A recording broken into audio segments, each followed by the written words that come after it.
Hey everybody, welcome back to another video. Hope you guys been enjoying the content on the channel as of late.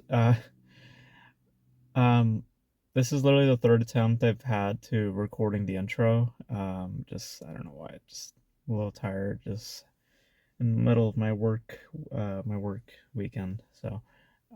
But deciding to do kind of a specific topic today. It just kind of came to mind last night. Um, and just kind of shooting the shit today basically.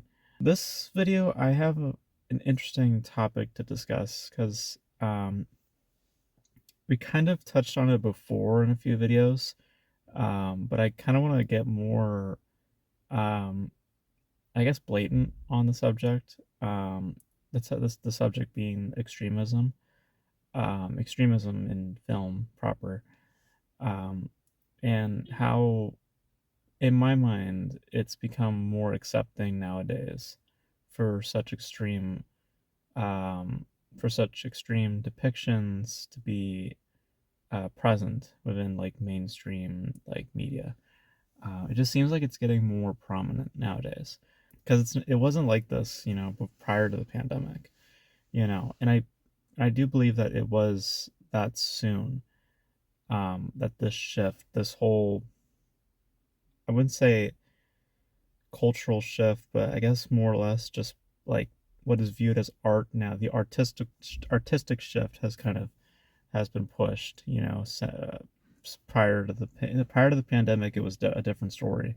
It wasn't that it was about extreme content. That was kind of frowned upon, honestly, back in 2018, 2019.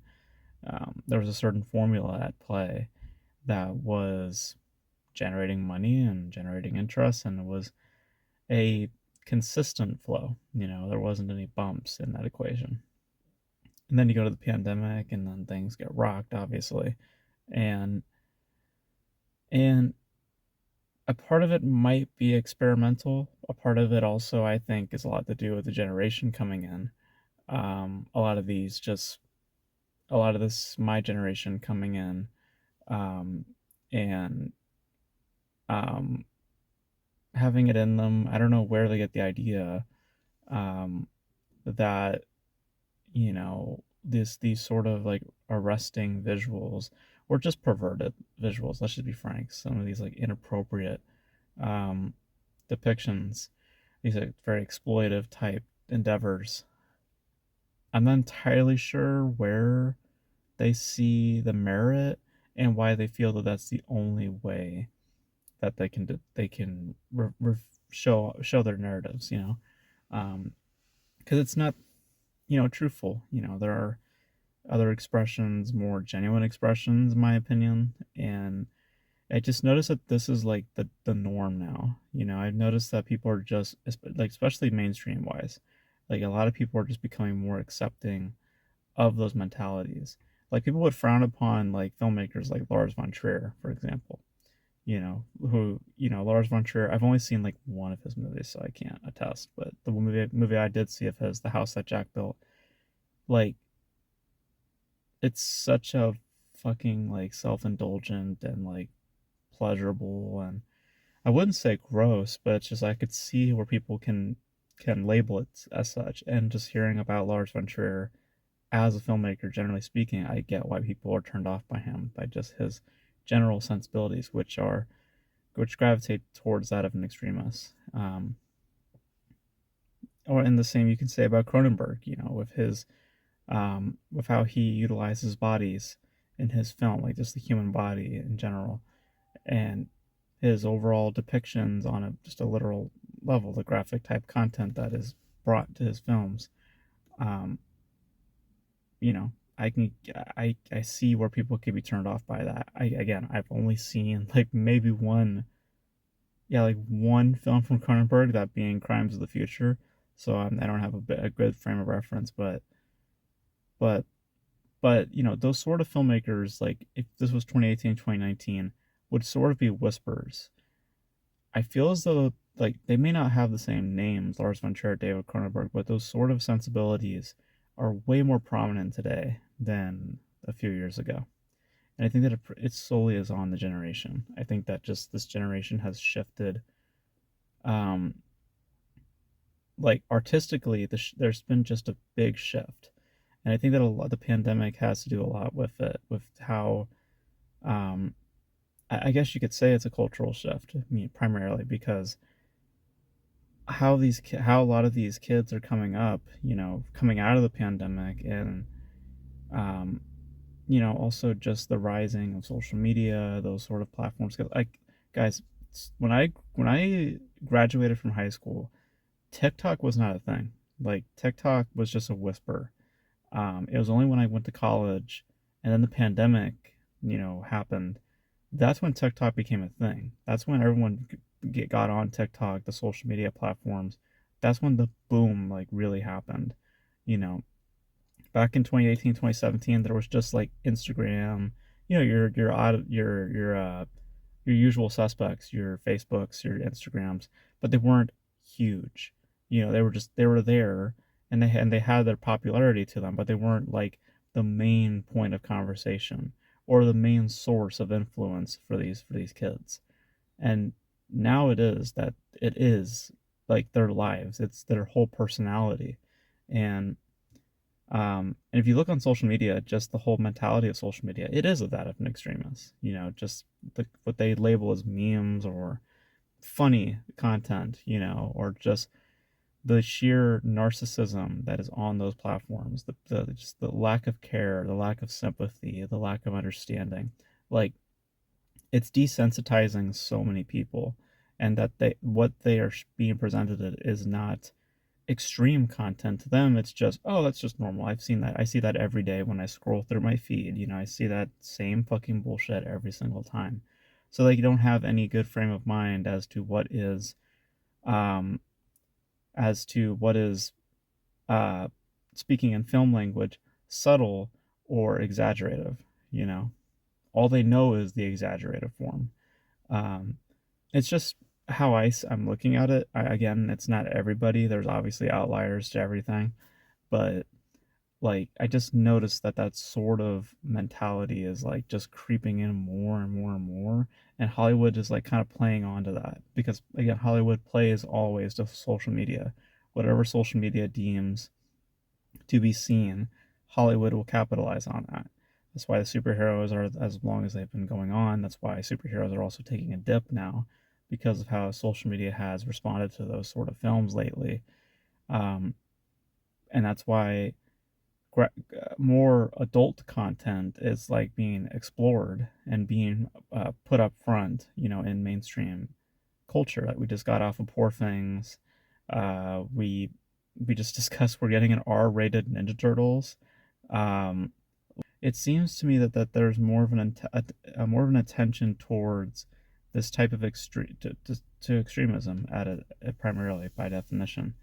Just people seem to revel now in the exaggeration, in the exploitation, and um, and maybe a bit of negligence. Like, it's just like they don't like a lot of these kids don't have a good frame of mind as to what is appropriate and what is not. They just are just completely desensitized because of social media.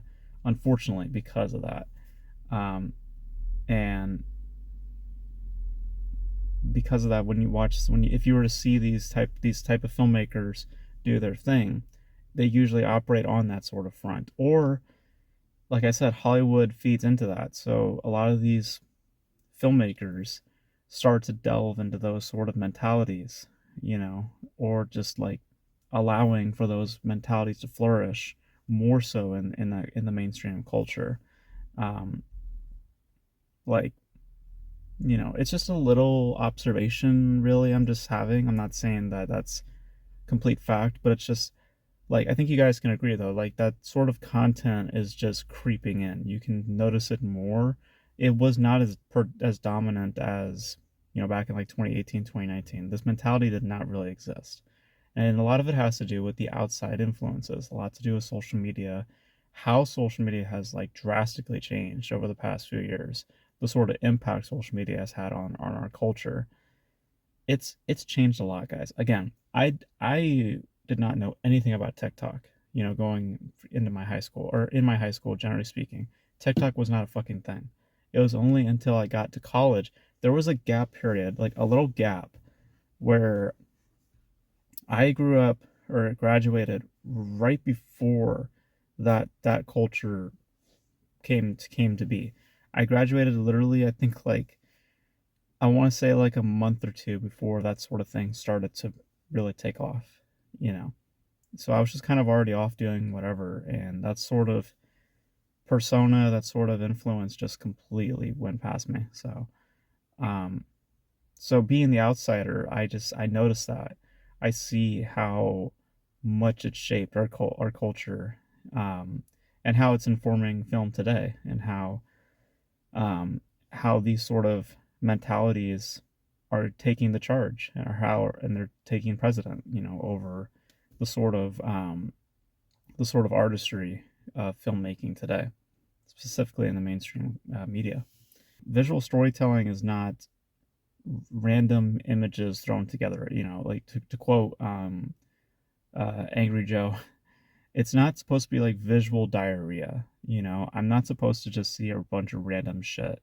You know, um, like some of those avant-garde pieces that supposedly, they just throw the tag avant-garde, and then everyone's like, wow, this is so deep. Like that one fucking film that I hate so much. What the hell was it called?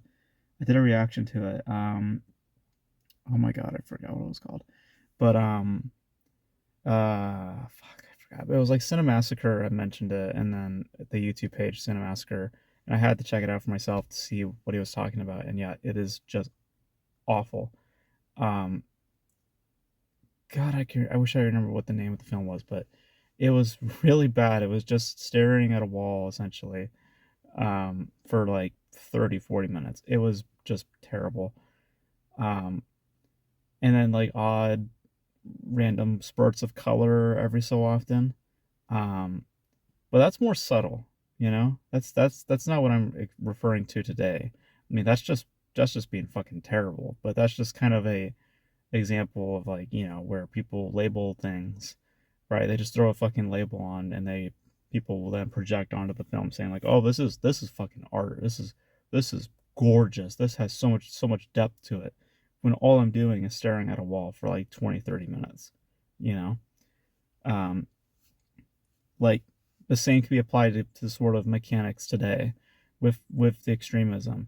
Like, I don't care how much visual content you pack into the film. I don't care about the variety of that. I don't care about nudity. I don't care about like people's heads getting cut off. I don't care about like extreme representations of ideas. If I cannot map what it is you're trying to talk about, right? Um, or if I feel that there is no real value thematically speaking, I'm just watching a bunch of images play out. Like, that's not visual storytelling. Like that's just randomness. Um like that just has no real value, that's there. Because you have to have a narrative. You have to have something to match, because the visuals are leading, like in visual storytelling, yes, the visuals are leading the story, but if there is no story to tell, then it's just pretty empty now, isn't it? So, um and that goes even further than that. That can go towards spectacle, like big superhero projects. That's why I just don't give a fuck about superheroes, just because a lot of time the visuals are leading that sort of thing nowadays, and the story is just kind of left in the background. So, or lack thereof. Um, but more artistically speaking, like just when removing any studio interference, like just by design, what that filmmaker is doing today, I just don't see the value of inserting certain content and letting that dictate their story. Like, what's the sort of commentary that you're making when I have to see a person naked? Like, what's the commentary being made there? What's the commentary about seeing extreme violence, or how, like, people's heads getting blown up, or this and that, just being completely exaggerated for the sake of being exaggerative, Like, what's the point? What's the comment that you're making here? Like, it just it doesn't sound I don't hear it as much as I'm like seeing something and not getting much of an answer, you know? Or perhaps the answer is like so obvious, right? And the content that they pack into it just deflates the overall importance of what they're talking about. It's like, we know what you're saying. You don't have to like repeatedly use all these like, weird visuals. Like, it just feels tacked on, it doesn't inform the story. It's taking away from the story at that point.